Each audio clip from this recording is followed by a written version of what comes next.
Welcome back for another episode of Drummer Daily. Thank you for joining me. Hey, this is episode number 158.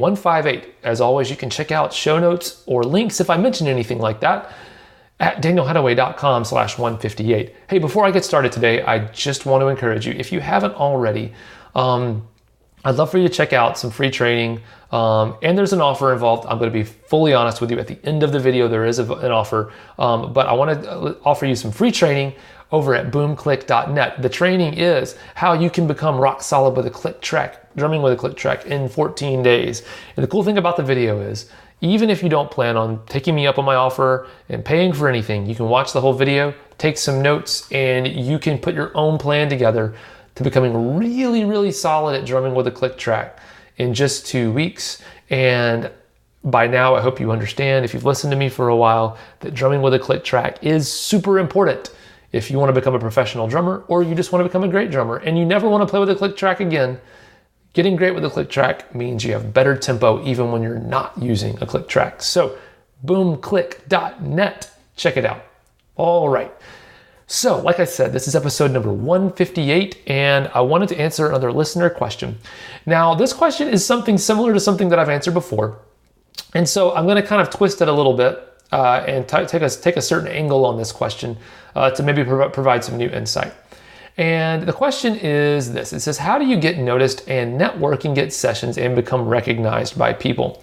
So basically, this listener who wrote in, he mentioned that he is just starting out and wanting to get noticed and kind of establish himself as a professional drummer, or at least kind of start down that path. And he's saying, hey, how do I get noticed? How do I get things, fired up in that regard?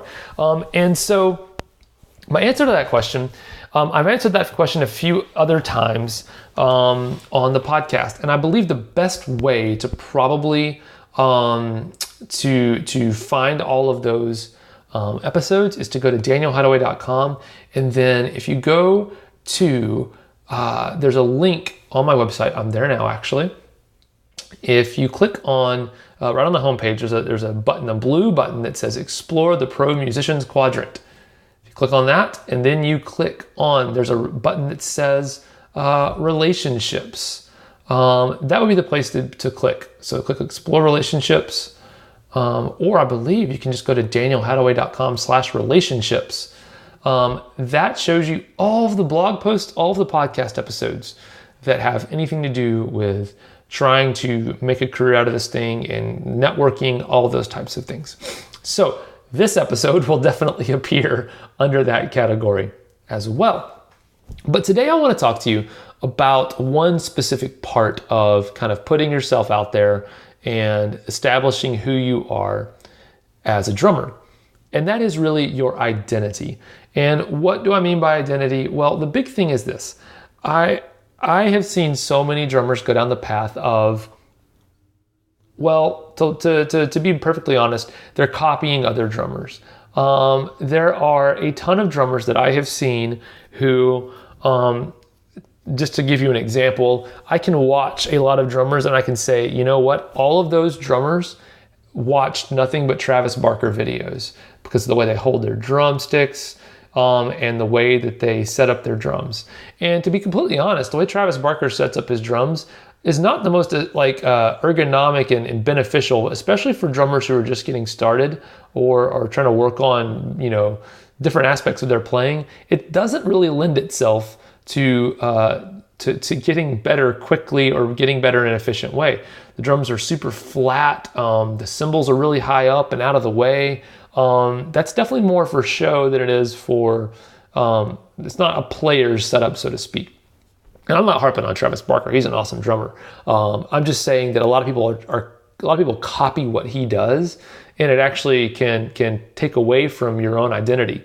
And I think that's true for any drummer. You don't want to copy anybody. You're definitely going to be influenced, though. I'm definitely influenced by a lot of drummers.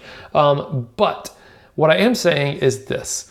We need to decide that we're going to be ourselves. Here's the thing. There are, and this is something I've mentioned before, even on the podcast here. There are thousands of drummers. I'm just going to go on with this Travis Barker example. There are thousands of drummers who are copying Travis Barker and everything that he does and playing just like Travis Barker. So if you were going to enter into that realm, if you are going to copy Travis Barker and be that type of drummer, then there is a pinnacle, there is a top of the totem pole as far as that world goes, and that is Travis Barker. He is the example that everyone is aspiring and striving to be. He is the ideal that you're pursuing. And the problem is when you start lumping yourself in with everybody else who's doing the same thing, the only way that you are going to get called for gigs or stand out is by being better at that thing than everybody else. You need to be the best. There is no point in being second or third best at something that when you're just like everybody else. If you're not going to do anything differently, then you've turned your drumming into a sport, and you've got to be the best at it. It's all about performance and measurable metrics. And what's your 40 what's your 40 time, your 40-yard sprint time or whatever. It's all about being the best from a technical perspective. And it can be really hard to do that. And even if you are the best, maybe no one sees you. So you've got to decide, what aspects do you believe in as a player? What aspects about your playing make you unique? And how can you actually embrace those things and show those things off? We all know there's lots of different places we can post videos and audio and things like that of our playing. But until we realize that we need to be unique and really show how we are, special and different from everybody else, no one's going to care to hire us. I get hired a lot of times for sessions, and I have no idea why they hired me over somebody else. But I used to be really insecure about that and think, man, if I'm really bad, they're going to hire somebody else. Which, of course, if I'm really terrible, they are going to hire somebody else. But what I learned was that even though there are other drummers that I think are better out there, for whatever reason, at this moment in time, this artist or this producer or this other, whoever, they chose to hire me because they wanted me to play on their album or their tour or their show or whatever it is. So the best thing I can do when someone hired me is to be me. And the best thing you can do as a drummer trying to put yourself out there is to show everyone what they're going to get when they hire you. So be yourself. Put yourself out there. Be bold, but be yourself. Don't copy anybody else. Be an original and be you. And that is really the first step, I believe, in becoming a professional drummer, is establishing and understanding who you are and embracing it, putting it out there in the context of real music, with real playing, not 45-minute drum solos. Things like that. That is the way to get this ball rolling. All right, so I hope this helps you today in your drumming. And if you're already doing that, I hope this is an encouragement to you to keep down that path. You're doing the right thing. Keep it up. Bye for now.